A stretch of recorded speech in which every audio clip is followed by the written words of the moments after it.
The speck of purple in the sky became closer and closer. The fleet of Ch2s were closing in fast. John figured out that the reactors around the island were all connected to the core inside the abandoned laboratory.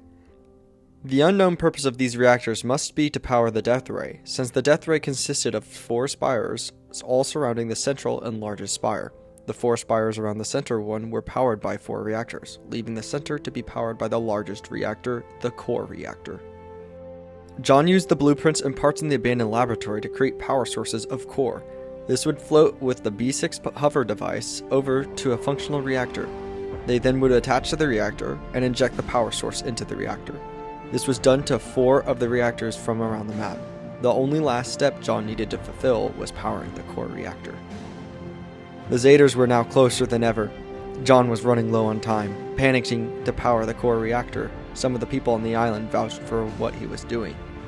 These people were then hired by John, birthing what is known as the Mansion People. The Mansion People construct a base just north of the death ray. The base was installed within the wall of a mountain, but was too classified to be exposed. They then set up a piping system that would continually pipe water from the sea to the top of the mountain. The water would cascade down and create a waterfall to block the entrance of the Mansion People's death ray bunker. Death ray operations would be run in the bunker, along with preparations to decimate the Ch2s once and for all.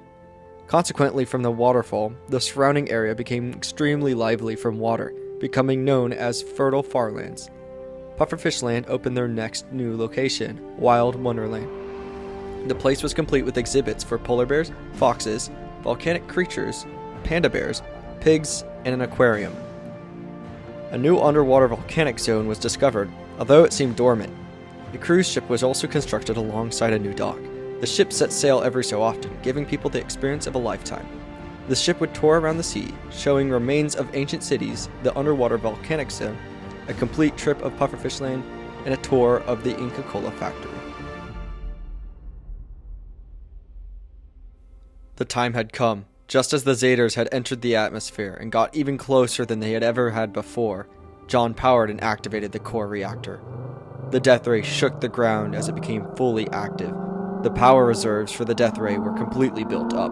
All they needed was to time the shot on the Ch2 mothership. The Ch2s were flying straight down, and John gave the signal. The death ray glowed and fired an immense beam of energy straight through the mothership. The destruction had completely killed the Ch2s as they crashed onto the island. John and the Zephians had ended the Ch2s in an instant